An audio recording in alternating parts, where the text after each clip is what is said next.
Hi guys, Grant Shapps, or Michael Green, or whatever he calls himself, is likely to lose his seat along with many other MPs and cabinet ministers at the general election in a few weeks' time, according to consistent polling. So there was an attempt, it seems, within the Conservative Party to inject some project fear into the campaign in order to scare voters away from backing Labour. However, while some of the tactics may convince those who buy the Tory line on immigration, what Grant Shapps said about workers was truly bizarre. Have a listen to this. And the latest polls are suggesting that there'll be a 262-seat majority for Labour, and you guys will just have 72 seats. You'll lose your seat, Penny Mordaunt will lose her seat, James Cleverly will lose his seat. Who's going to be left?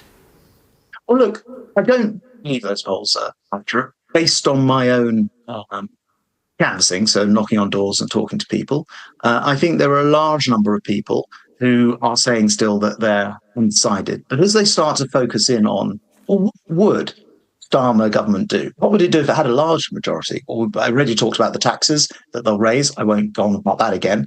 They also plan to release everybody who's currently been rounded up to be deported with illegal asylum claims.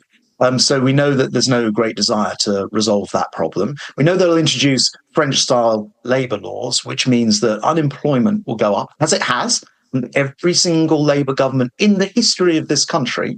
So we know that people's jobs will be at risk. And I think as we get out there and make this case, the actual voting, as opposed to the opinion polls, is very likely to narrow as we get towards July the 4th. Yeah, public know that, and they still want to reduce you to double digits. A wonderful comeback. Look, when you mention tax, okay, of course, the Conservatives have increased the tax burden to a record level. And when you talked about immigration, you know, you're saying that the Labour Party will just release all these people. Which people? The people who have not had their claim for asylum processed. And notice he used the term here, illegal asylum. There is no such thing. Anyway, I don't want to talk about that. I want to focus on this scaremongering that if Labour get into power, what they'll do is introduce French-style working practices or French-style employment laws. Now, I don't believe that for a second, but why would that be a bad thing? Because this message can't be for the workers. It must be for somebody else, because the French work a mandated 35-hour week. That sounds terrible, doesn't it? 35 hours.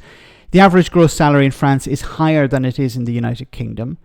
In France, employees receive 25 days holiday per year. France has very strict laws on firing staff. Remember when P&O Ferries fired a load of UK staff, but they didn't do it in France. Why didn't they do it in France, Grant Shapps? And I think you were Transport Secretary at the time, so it was interesting your response to that. They have the strongest laws against discrimination, which can result in jail time for employers. Employers are expected to prioritize the well-being in the workplace for employees. France has some of the strongest union laws in the world. For example, when it comes to maternity leave, expectant mothers receive 16 weeks. Some of that is before and some of that is after the birth. Carers in France receive about £50 a day and £25 more or less for a half day. And finally, because public transport is cheap and efficient in France, it means workers are able to get to and from the workplace faster, meaning that they can have a better work-life balance because they can get home sooner and spend more time with their families or friends.